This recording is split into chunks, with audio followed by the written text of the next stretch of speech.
Hello, my name is Lauren Berg, and today I will be presenting on my weather observations for February 6th through the 10th of 2019 compared to those at the National Weather Service station at Eielson Air Force Base.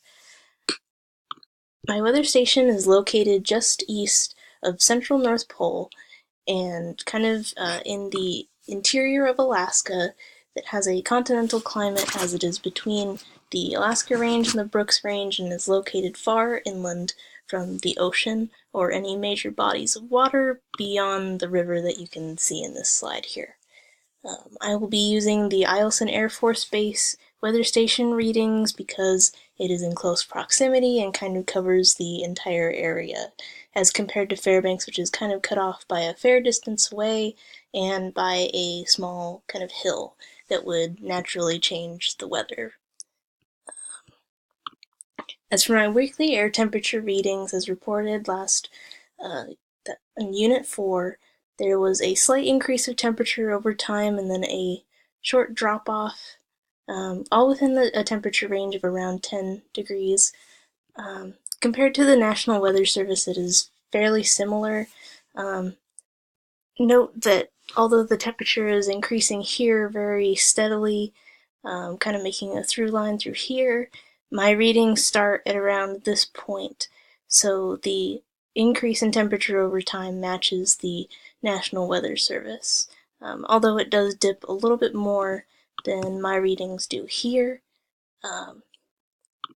As you can see, there's a high variability in the temperature range, but you can also see a lot of that in my own readings. I didn't have readings for the first 2 days due to the fact that my thermometer wasn't quite working very well. It kind of had some issues with staying on and reactivating after a long period of time, but I managed to get it to work in these last 3 days. As you can see, the readings kind of have that sort of variability on these 2 days, while here it's a little bit less, and the high is at the usual temperature that I found when I recorded at around 1 p.m. due to the normal high of a day kind of consisting just after noon. In terms of pressure, this one might seem a little bit off from the National Weather Service, but if you look closely at the data, it actually does coincide pretty well. As you can see in here, where my data would be starting to be collected, you can kind of see that there is a small rise in pressure, which you can notice here. Very small, very slight. I'd only say about a couple points. But then there is a drop off down to the point where I would have finished the readings at 210, which you can see reflected here. Even this slight rise in pressure, you can kind of notice in this little wobbling of the line at this point here. And here are my readings in general for the week, just to give you a good idea of the exact temperatures, because the graph can be a little misleading in terms of the way it's spaced out and everything. In terms of the individual days, here are the National Weather Service, NOAA kind of readings for the whole state and kind of the area around it. In terms of what I observed for this time of day and the sky cover and wind and so on, I found that my readings were fairly consistent. Kind of to give you a little bit of perspective, here again is my location. And we'll go back to the map, and I'd say my location would be around here. In terms of the clouds and the precipitation, there was no precipitation. Wind speed was only about a 1, and it was pretty consistently a 1 throughout the week.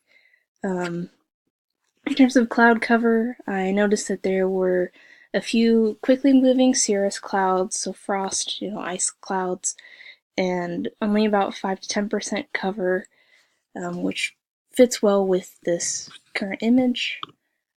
For the next day, it would be located around here at kind of just around the warm front, and I experienced over 100% cloud cover, most of which was kind of going away towards the south, towards the sun. The clouds were kind of rippled like altostratus clouds. It was kind of, looking at the chapter this week, it might have been comparable to waveform clouds because of that rippling effect, but I don't know particularly, and I didn't take an image for reference, so it may or may not be. The next day, on Friday, again located around right around here, it was around 80 to 75% cloud cover. There was small cover breaks, which is why it was around 80 to 75. It was kind of broken up clouds, like stratus clouds kind of being separated.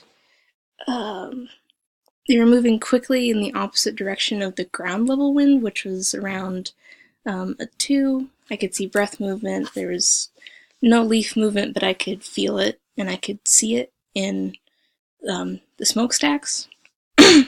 But the clouds were moving in the opposite direction of that, which was, at the ground level, it was 125 degrees southeast. The next day, again located around here, I'd say maybe it was in between these two clouds here, because I only experienced about 10% of altostratus clouds that were moving slowly towards the south, towards the sun, that was kind of where the least amount of cover was. And on Sunday, located around here, there's only altostratus at about 100%. Basically covered the entire sky, but what I noticed was that it was very light, but there was a very clear darkening effect when I looked outside, despite the clouds being light enough that I could see the sun through them. So I found that kind of interesting. It must have just been like a thin enough layer that it would have diminished shadows, but not enough to cause an actual sort of darkness to the underside of the clouds. Like the sky was almost such a pure white that I almost thought it was normal sky cover. So that's my observations for the week. They seem to coincide pretty well with what the National Weather Service found, and I'm excited for that because it means that everything's working well with my equipment. So I'm excited to keep doing these observations and getting more information about the weather in my area. Thank you for watching.